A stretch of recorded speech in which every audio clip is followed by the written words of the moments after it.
Prince William is reportedly furious after a perceived slight from Prince Harry and Meghan Markle, sources have claimed, adding yet another chapter to the ongoing tensions between the royal brothers.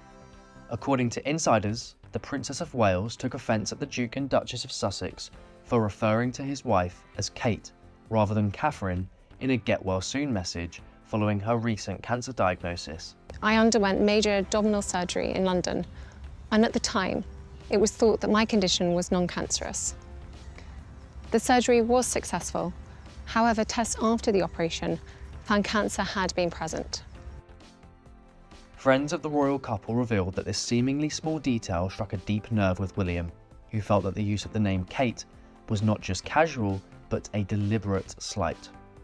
The insiders shared that William's frustration stemmed from the fact that Catherine is the name she prefers and the one she uses in her official and personal interactions.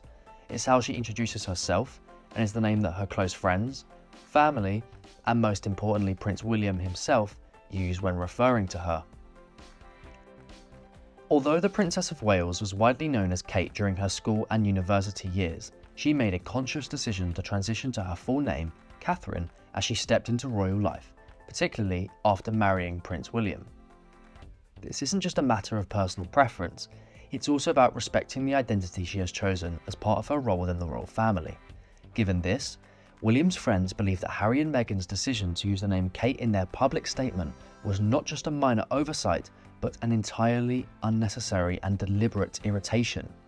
The statement in question, released by the Sussexes in March 2024, after the Princess of Wales publicly announced her cancer diagnosis, read, "We wish health and healing for Kate and the family, and hope they are able to do so privately and in peace." On the surface, the message seems supportive and kind. However, the use of the name Kate has been interpreted by those close to William as a subtle but pointed jab during an already challenging time for the prince and his family. One friend of the prince and the Princess of Wales remarked, "The fact that Harry and Meghan were unable to bring themselves to use her chosen name, even when they were sending her a get well soon message after a cancer diagnosis, was noted. William takes offence at people calling Catherine Kate because she is asked to be known as Catherine. It's a fairly simple wish to respect. I'm sure Meghan wouldn't like it if William started publicly calling her Meghan Markle."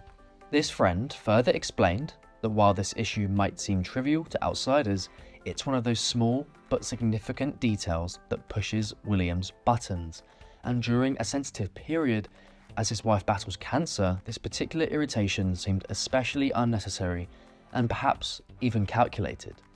The insider also speculated whether the private card sent by Harry and Meghan began with "Dear Kate," a detail that would have likely further aggravated William. Another friend of the couple echoed these sentiments, stating, "No one's saying it's responsible for all the trouble, but deliberately calling someone by a name they don't like is just rude. If Harry and Meghan were serious about healing their issue, a good first step would be to call her Catherine." The reaction from William and those close to him might explain why the Prince and Princess of Wales did not publicly respond to the Sussexes' well wishes.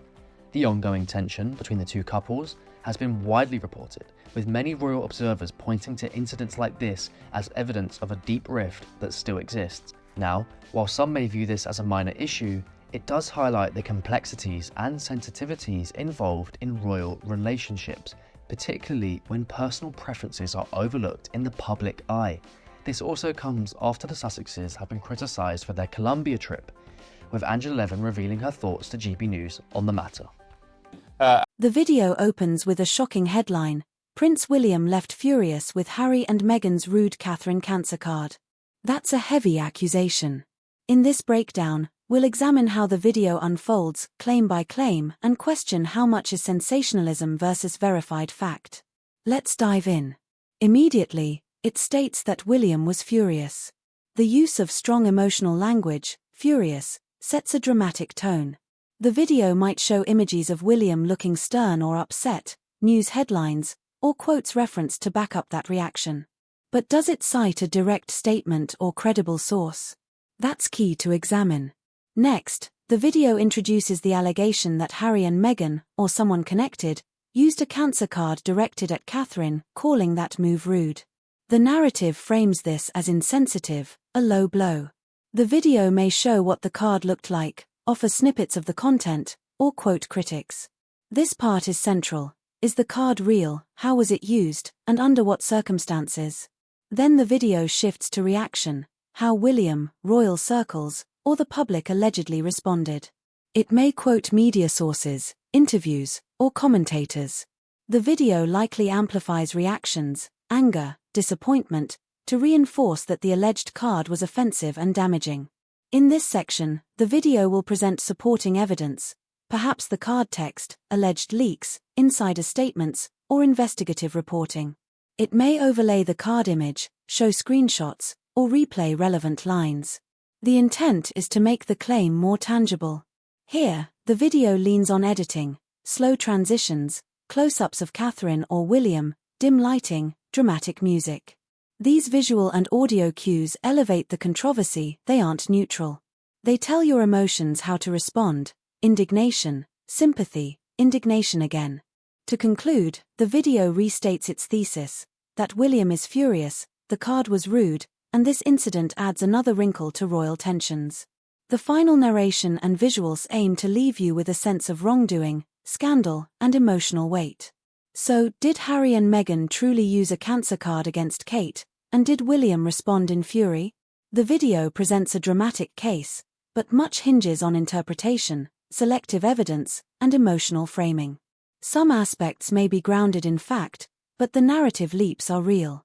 As always, I encourage you to dig into original sources, media reports, and direct statements and question strong accusations. What's your take? Scandalous attack, misunderstood gesture, or media exaggeration? Let me know in the comments.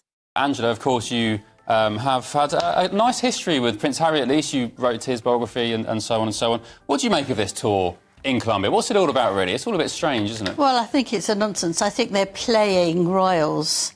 I think it's extremely rude, and I think that the king should now do something about it, particularly that Harry was told to apologise for slaves. Now, he can't get mixed up in all that. It's absolutely not. They've gone there not representing anybody, with no power. They like to be thought of as just sort of global brand. That's what they call themselves. So it's just nonsense. Who's asked them to apologise for slavery? Local in Colombia? The vice president took Harry to one side and asked him if he will really do that. I mean, that's extraordinary. No, he can't. Well, she's very keen on repatriation of slaves. And she saw Meghan on the Netflix, a 6-hour Netflix, where you could fall asleep 10,000 times and was full of untruths. And she said, we share the same ideals and goals. So she thinks that she's got people there that will really help the slaves of 300-400 years ago. Now, this is very, very dangerous, because they mustn't start getting their feet on this, and it's just not allowed. You just can't do it. And so I think they've really got to do something very much about it. And it's quite interesting that the Vice President didn't think very much about the Netflix thing, where Meghan did this terrible curtsy and mimicked that right out. Yes. And lost them a lot of supporters, and said with a squeaky voice, "Hello, Your Majesty." Yeah. I mean, it was terrible. But this time she taught 2 little girls how to curtsy to her. Now, the hypocrisy is beyond anything you can think of. The whole thing is hypocritical, because he's extremely worried about his family, very anxious, won't bring them to the UK, but he will take them to away from, in a very dangerous country, where they had 3,000 police looking after them and 14 cars to make sure they weren't damaged in any way. What do you think the King's thinking about all this? He's probably watching it from, from Well, I back think home. he's very busy with looking after himself and doing all the work he has. I know they don't look at these things straight away. The A's look at it and then they discuss it. There is going to be a discussion, though, in Scotland about things about the royal family. And I think that I do hope they'll do something about Harry and Meghan, because each time you think they've been doing something terrible, they do something worse. This is worse than when they were in Africa, and you can't actually see them going through and pretending they are royal. All the things that they did were what Meghan wanted. She had a list and it was approved of. So all this nonsense that they did, which is actually, I can do it better than anybody else in the royal family. Yeah. What would happen if Harry or Meghan did go rogue or roguer? They already are rogue. Exactly. If they really pushed the boat out and said, do you know what, I apologise. If Harry said, I apologise for my family's links to slavery, where would that leave the king, the monarchy?